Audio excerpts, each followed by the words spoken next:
Hello et bienvenue sur le podcast Parlons Com. Je suis Bertie, la licorne de ta com et de ton business.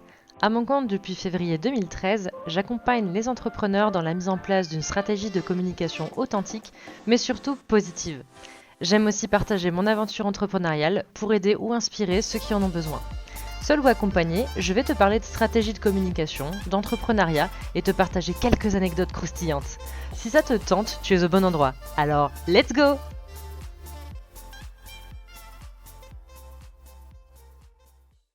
Avant de commencer cet épisode particulier où je te raconte une de mes anecdotes, je voulais faire un petit disclaimer, hein. Je vais te donner ma version des faits. Donc il faut que tu gardes en tête que la personne en face de moi n'a peut-être pas ressenti ou vécu la même chose de son côté.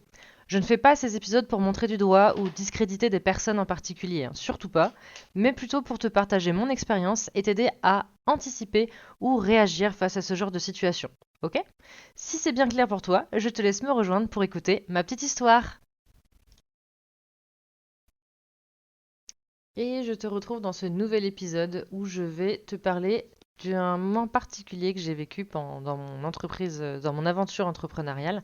Alors, euh, ce ne sera pas la première fois et ce ne sera pas la dernière fois que ça m'arrivera, mais j'avais besoin de t'en parler. Il y a quelques années, c'est pas si vieux que ça, mais il y a quelques années déjà maintenant, je travaillais avec un client que je connaissais en direct, avec qui j'étais très contente de pouvoir travailler avec eux, et vraiment, c'était un plaisir partagé, donc c'était super. Je les ai accompagnés sur plusieurs choses, et notamment, je les ai accompagnés après sur la partie gestion des réseaux sociaux. Donc là, c'était Instagram et Facebook. Donc à l'époque où je faisais beaucoup aussi de Facebook, ce qui n'est plus trop le cas aujourd'hui, voire plus du tout. Mais bref. Donc je les accompagnais sur ces deux réseaux sociaux-là et comme l'entreprise avait pas ou peu d'informations à communiquer et avait du mal à valider beaucoup de choses, etc., on était parti sur l'idée de faire un post par semaine, mais de reprendre le post de Facebook et de le mettre sur Insta et inversement, etc., en adaptant bien sûr avec les hashtags, avec la description, un visuel adapté à chaque réseau, etc. Mais l'idée, c'était que le fond soit à peu près le même pour que ça aille plus vite. J'ai mis en place des choses comme avec mes clients habituels par rapport à ça. Et là, encore une fois, je ne suis pas là pour critiquer le client, hein, on est complètement d'accord. Je suis là pour te faire un feedback de comment est-ce que j'ai arrêté une collaboration. Et en fait, je me suis rendu compte, et je pense que ça vient autant de moi que de la personne avec qui j'ai travaillé, hein, ça, je suis complètement consciente de ça. Et d'ailleurs, ça m'a fait changer ma manière de fonctionner après, mais je vais t'en reparler. Et en fait, je me suis rendu compte au bout de... Alors, j'ai fait ça pendant peut-être 3 4 mois. Et en fait, au bout de 3 4 mois, je me disais, mais j'arrive pas à avoir le client, j'arrive pas à lui faire valider des postes. Et au départ, le rythme qui était censé être de un poste par semaine est très vite arrivé à un poste par mois. Parce qu'en fait, pas parce que j'avais pas de contenu ou autre, mais parce que le client mettait 1 à 3 semaines à me répondre et à valider un poste de quelques lignes avec un visuel. Et en plus, en général, c'était validé assez rapidement. En fait, c'était pas que le client était pas content, c'est que vraiment, il n'avait pas le temps à accorder au développement de sa communication. Et malheureusement, il n'y avait personne d'autre en interne qui était capable de répondre à sa place. Euh, Comme c'était le gérant, ben, il avait énormément de choses à gérer en dehors et il n'avait pas le temps pour ça. Et en fait, il s'était dit que en me déléguant cette tâche-là, il aurait plus du tout à s'en occuper. Et en fait, moi, je lui ai peut-être pas assez bien fait comprendre, pardon. Je lui ai peut-être pas assez bien fait comprendre que c'est pas parce qu'il me le délègue que je peux tout faire toute seule et que je n'aurai pas besoin de lui, de ses retours et autres. Et donc malheureusement, au bout d'un moment, donc je lui ai dit, on a fait un point juste après l'été, je lui ai dit, écoute, là moi ça me convient plus. Je suis pas contente de ce que je fournis pour toi, je suis pas contente de comment se passe la collaboration, ça me convient pas. Et en fait, je passe tellement plus de temps à te relancer qu'à créer du contenu pour toi que ça me convient pas. Et en plus, en termes comment dire, pour rentrer dans mes frais, en termes de légitimité et autres, bah, c'était pas bon, quoi. Donc, ça m'embêtait. Et je dis, moi, puis même, j'avais un peu honte des fois de lui faire payer pour des posts qui n'avaient pas été postés ou pas encore. Enfin, voilà, j'étais pas à l'aise avec ça, je n'aimais pas ça. J'ai mis un peu de temps à m'en rendre compte et après on en a parlé. Je lui ai dit, écoute, voilà, il faut qu'on fasse un point. Moi, ça me convient pas. Donc j'ai commencé à lui proposer d'arrêter de travailler ensemble. Je lui ai proposé de travailler avec d'autres personnes qui potentiellement étaient plus proches de chez lui physiquement. et qui potentiellement aurait pu du coup peut-être se déplacer, avoir des rendez-vous plus récurrents avec lui, peut-être venir prendre les photos à sa place, enfin, etc. Parce que c'était donc un client à distance. Et sur le coup, il m'a dit non, non, non, non, on continue, je vais essayer de voilà, plus me mobiliser, de garder du temps là-dessus, etc. Je dis bah écoute, moi je veux pas non plus t'embêter, enfin voilà, mon but c'est pas de te surcharger, parce que déjà que tu as beaucoup de travail, mais voilà, je peux pas continuer à travailler dans ces conditions-là. Il m'a dit pas de problème, on va s'améliorer. On s'est laissé 3 mois, je crois, ou 3 ou 4 mois pour essayer de voir, de reprendre un rythme, etc. Ça a marché pendant un mois et très vite on est retombé dans les travers d'avant. Et malheureusement, à force, en fait, j'arrivais plus à trouver du plaisir dans ce que je faisais pour ce client-là, parce qu'en fait, je savais tellement d'avance que j'allais rédiger un post qui potentiellement ne verrait jamais le jour, que j'allais avoir des semaines avant d'avoir un retour, etc., que j'avais plus envie. Honnêtement, je me désintéressais, et c'est pas drôle parce que quand tu dois créer du contenu pour quelqu'un d'autre, quand tu te désintéresses, bah, c'est très difficile parce que justement, déjà que tu n'es pas dans sa tête et que tu dois traduire son contenu de la bonne manière, c'est hyper difficile Enfin, moi, en tout cas, ça a été dur pour moi et j'ai pas aimé. Vraiment, j'ai vraiment pas aimé. J'étais vraiment pas à l'aise avec ça. Donc, je lui ai refait un point avec lui et je lui ai dit, écoute, là, c'est plus possible. Moi, je veux qu'on arrête. Et il était un peu choqué, je pense, parce qu'il a dû se dire, mais c'est quand même bizarre. Enfin, entre guillemets, moi, je lui donne de l'argent tous les mois, on travaille et tout. Elle veut arrêter, donc elle veut plus que je la paye. Enfin, c'est bizarre. Et je lui ai bien réexpliqué. J'ai dit, je suis désolée, mais au format qu'on a aujourd'hui, moi, ça me convient pas.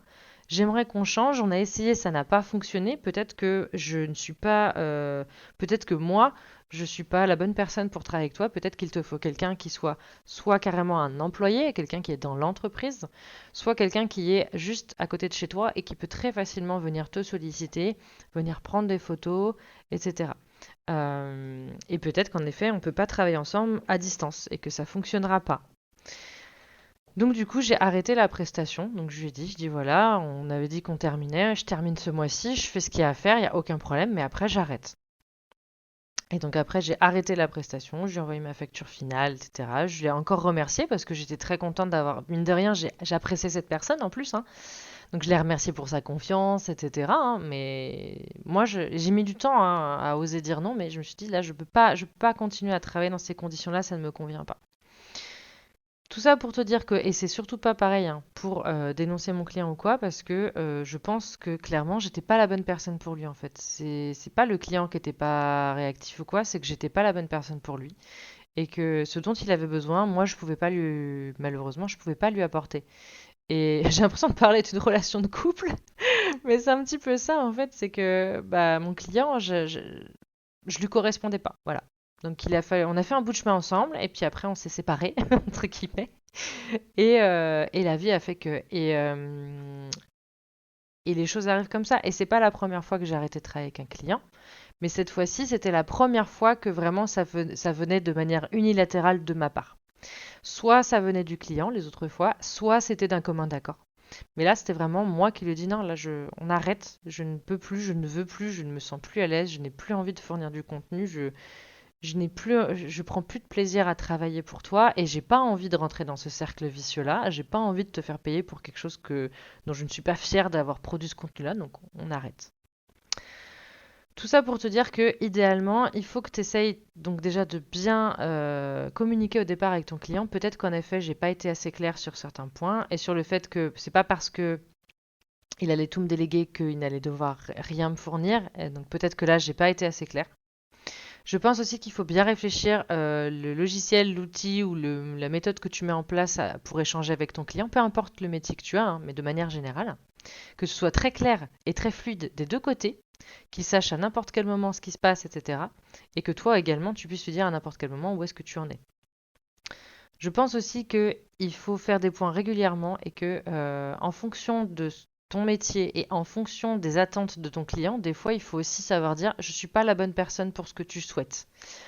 Pour plein de raisons. Parce que moi, là, c'était surtout, je pense, l'éloignement, on va dire, mince, l'éloignement géographique, je cherche mes mots, qui a fait que Je pense que si j'avais été à côté, ça serait pas passé comme ça, clairement. Mais je vais pas déménager pour mon client, et lui non plus d'ailleurs, hein. Donc je pense que ça joue. Et en même temps, j'ai d'autres clients avec qui je travaille à distance et avec qui ça se passe très bien.